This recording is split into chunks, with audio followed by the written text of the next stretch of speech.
Hi everybody, Morley Scott along with Dave Campbell. The Eskimos and the Toronto Argonauts getting set to play Saturday night at Commonwealth Stadium. Big night at Commonwealth Stadium on Saturday night. First and foremost, there's a football game, but it's also 6:30 Ched Santa's Anonymous night, so please remember to bring a new unwrapped toy or some cash to give to one of our volunteers who will be placed at the corners of the stadium. Also on Saturday is Fan Appreciation Night for the Eskimos, so make sure you get your tickets and get in the stands to win some great prizes. And Dave, there's a football game going on as well in this one.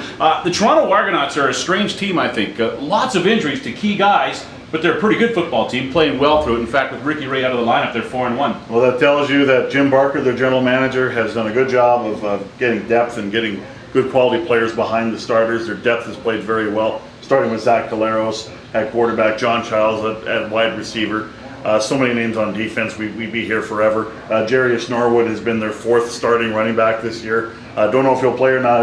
Chad Cacker, to this point, is a game-time decision. They're well coached as well. They have a good structure to them. So it's a surprise, but when you look at it, when it's all said and done, Scott Milanovich, their head coach, and Jim Barker, the GM, they've done a great job. The Argos coming off a win in Calgary last week, stayed in Alberta. They make the trip up to Edmonton to wrap up what has been a 4-game road trip for them. For the Eskimos, they're trying to win their third in a row after those 2 wins over Winnipeg. And for Fred Stamps, who leads the Canadian Football League in passing yardage, a very important football game, a milestone game. I think we can call Fred Stamps one of the greatest playmakers in CFL history. Game number 100 for Fred Stamps. Congratulations to one of the most dynamic receivers the Edmonton Eskimos have ever produced. They need him, obviously, in the lineup. He's played very well through some tough adversity. He's had lower body injuries and that sort of thing he's been dealing with. But Fred Stamps, what a great career. And what's amazing about him, he's lost 21 man games due to injury. Imagine what his numbers could be like if he was a little more healthier. But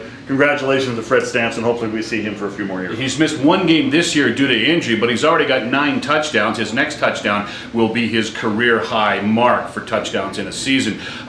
If everything falls right this weekend, Dave, the Eskimo game on Saturday night, then the Montreal Alouettes and Saskatchewan Roughriders on Sunday. If everything falls right in those 2 games, next week the Hall of Fame game here in Edmonton between the Eskimos and the Alouettes will have a great deal of importance on it. Who would have thought that about, I don't know, 3 weeks ago, a month ago, that sort of thing, but that's what the CFL, that's what happens in an 18 league. No question about it. They got to take care of business, the Eskimos do, on Saturday, and then get some help. And wow, if they can beat the Alouettes a week from, we're getting ahead of ourselves, but a week from Saturday, then they're in a playoff position remarkably. But there's a lot of work to be done. The Eskimos have a very tough schedule. 5 of their next 6 games are against the elite of the CFL. So. And before they worry about all of that, it's the Toronto Argonauts Saturday night, 7 o'clock kickoff at Commonwealth Stadium. We've got the pregame show for you at 5:30 on 6:30 Ched.